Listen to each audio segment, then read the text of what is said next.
It's Conduit News Radio with Paul Harrell.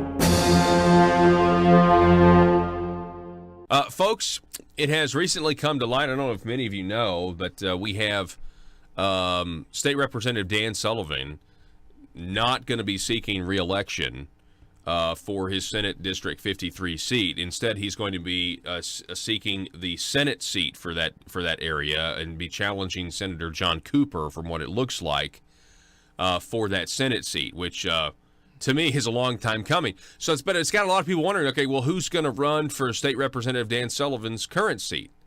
And that person has announced his name is Bobby Long. Bobby is a city councilman from Jonesboro, and Bobby, this is not your first time on the program. This is your second or third, so welcome, It sir. is. Thank you very much, Paul. Matter of fact, you had my wife on the program Last week, yeah. last week, talking about the Pregnancy Resource Center options on Maine. So Yeah, Valerie, That's exciting. That's a great interview, and by the way, that was totally a coincidence. That wasn't planned or anything like that. That just seemed to be the way things happen. Yeah. So, Bobby, why do you want to run? Why do you want to run for the seat? Well, as I said in the article that appeared in the Jonesboro Sun Sunday, when I was young, my parents exhibited leadership, both in the community and in the church. So I grew up saying, you know what, if you want to change things, or if you want to be a positive force for your area, then you lead and you serve other people. So I grew up with that mentality. I was captain of our basketball team, so I led in that way. Matter of fact, I was the first graduating class of BIC. So Oh, wow. yeah, so we were able to lead that whole transition, and look where it is now. BIC is a great school.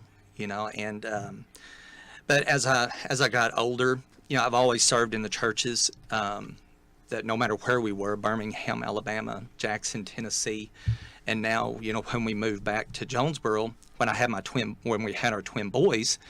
I started in leadership there in our local church. I led worship at a local church here. And then the opportunity arose for me to have a greater impact and join city council. And so I didn't know what I was doing. I just knew that I was a Christian conservative at heart. Every one of us has a lens that we view the world and that we filter things through and our decisions through, and mine happens to be Christian conservatism. I'm a staunch and vocal follower of Jesus Christ. I have absolutely no qualms about that. People who know me hopefully can spend 5 minutes and understand that. That's how that my wife and I were married under that umbrella. We've raised our kids in that home, and we feel that is the epitome and just the foundation of our whole society. It's how God set that up to be the family unit. And so we have tried our best, to raise our kids in that atmosphere. And so I wanted to bring those values to city council. And let me tell you something, local politics matter. They really do. They impact a lot of people. So it wasn't a willy-nilly choice to do that. I prayed hard about that. First of all, for my family, because I wasn't, I didn't want to put them through a lot of the things that even local politics has. And we experienced that in both of my campaigns. But yet I feel that we took the high road on that, and we did not retaliate back, because those people that know me knew it wasn't true. Those people that didn't, that would believe the lie, that didn't ask me about it, they probably weren't going to vote for me anyway. So Wow. Either way, I won. And that's how I'm going to go. I've always tried to live my life with integrity and with value. Yeah. And so I tried to bring those to city council. One thing that I promised that I would do, and I think that I've done that up to this point, is I won't do something that I said I'm not going to do. Well, I will do those things that I said I will do. I will not do those things I say I will not do. Yes. And that's what I brought to city council, and that's how I've tried to vote.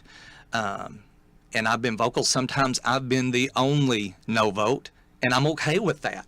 Because at the end of the day, when this whole thing is over, I want to be able to lay my head down on my pillow and say, I did what I said I was going to do. Yeah.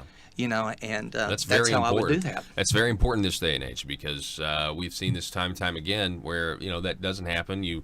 A lot of times politicians, they're human, they're caving to the pressure. Everybody is asking them when they get to an office.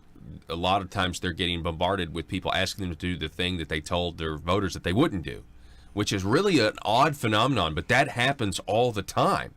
And you got to be able to stand up to it, and it's a hard thing to do.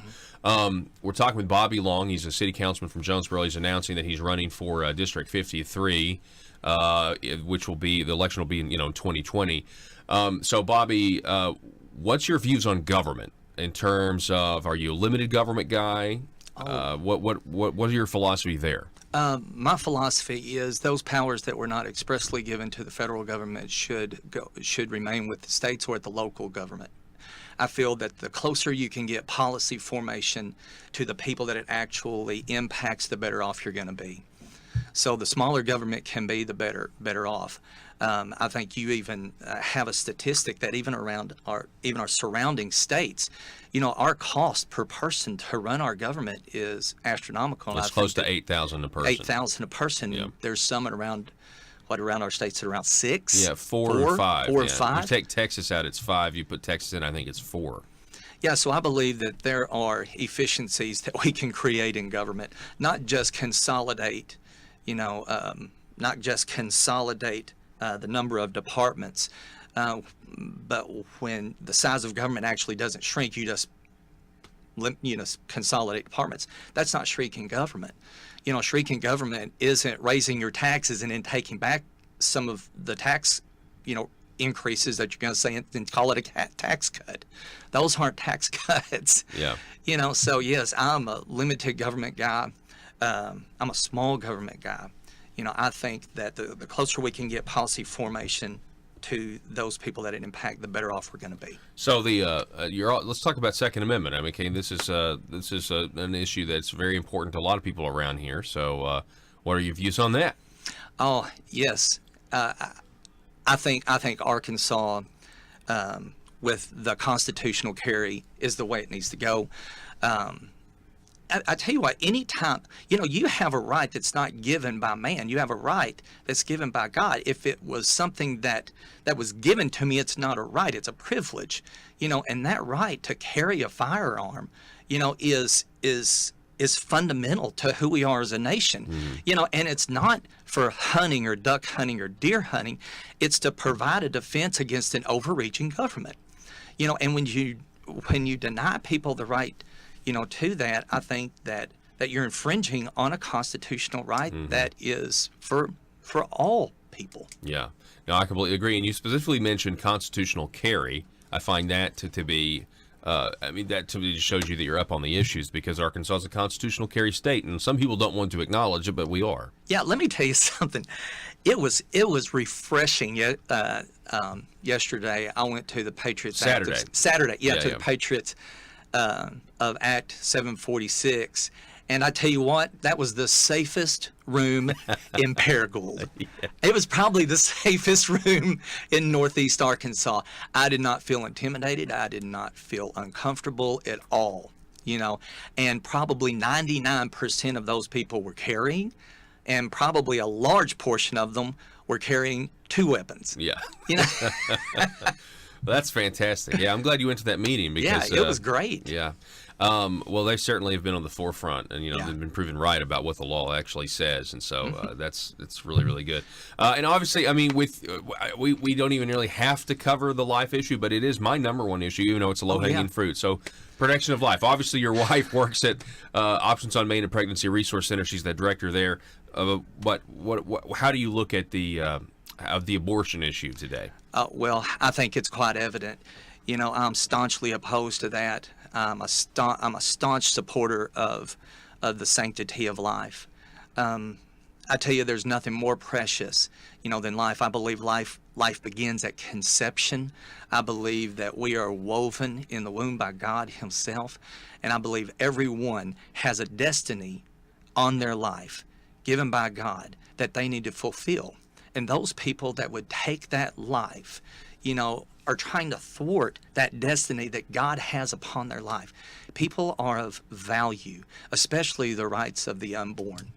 And I'm telling you, my wife has their banquet coming up this next week, and I hope it is a phenomenal success, because I tell you, those women down there, and it sort of chokes me up a bit, because when you think about what they do down there, you know, and they protect those, the lives of the unborn, they see that baby on that ultrasound, and that baby, they know that if they go and that mother chooses, you know, to abort that baby, that baby will feel pain. And that baby will feel anguish. But not only just the pain and the anguish, but just the destiny that God himself has on that life is thwarted at that point.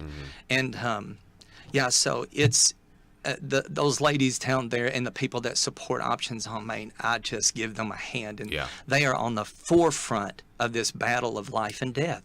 You know, every time someone walks in that room, it is a battle between life and death, good and evil. And I'm glad to say that a lot of times they come back, she comes home and she goes, we had an abortion-minded person that chose life. You know, but sometimes it happens the opposite, and it just devastates those ladies there. Yeah, I know. It's personal because it is life and death. We're talking with Bobby Long, city councilman, announcing that he is running for District 53 state representative, which is seat currently held by State Representative Dan Sullivan, who is going to be challenging John Cooper for the Senate side of things. And I believe that, actually, I think Dan Sullivan has a big announcement coming up on April the 23rd at a place called Harmony Gardens. So stay tuned for those details. Bobby, on a lighter note, let's end things on a lighter note, because I know something about Bobby. Bobby is a kickboxer, so I mean he could just he could kick me to death right here if he didn't like my questions. That's why it's been such a positive interview for him. It has. So tell me about, how did you get involved in kickboxing? What is that about? Okay, well, several years ago, I was 260 something pounds. I was on the verge of having a heart attack, and I knew that if I remember waking up one morning with just my heart pounding out of my chest. I looked at my wife and said, you know what, if I don't do something, I'm going to leave my wife a widow and my sons without a father. And I couldn't do that. So I started going to this gym and learned how to kickbox, and lost tons of weight. And now I'm healthy, you know, I'm happy. And I wanted to learn what happened in my body, so I become a personal trainer. That's one of the things I try to do each year is I'll find something that I've never done before, and I'll try to do it, you know. Wow. One time it was making soap. My sons thought I was going to blow the barn up, you know. Come running into his mother and said, I think Dad's going to blow the barn up, you know, but I did not. One time it was building a chicken coop. I have 5 chickens. You know, that's my limit in the city. That's what I have. Nice. I have a garden, a greenhouse that I built. I'm not a construction, but I do it. And one of my last projects was I wanted to learn to paint like Bob Ross. So over this past summer, I took up painting, you know. And wow. Now, I'm not the Bob Ross yet. Right. But I'm working on it. Trying to do new things. Yeah. Yeah, trying to do things. That's great. I and respect expanding that. my mind. But you still like kickbox, right? Oh, yeah. In my gym, I've got 5 bags, and I go at it. That's incredible. 52 years old. And and you're a specimen. I will challenge, you know, well, I'm not going to say I'm going to challenge every 20-year-old, because my son is a weightlifter. And I remember the day that he outlifted me, I could not move my arms. We had a curling competition. Okay. And he just flat out just smoked me. At that point, I don't mess with him anymore. Yeah. Okay. All right. Well, we'll have to talk more about this kick. I may need to come see the operation. Come on. That's fantastic. Well, Bobby Log, we appreciate it, sir. There we go. Well, the interview's over. Bye, guys. We're going to take a break. We'll be back in just a moment.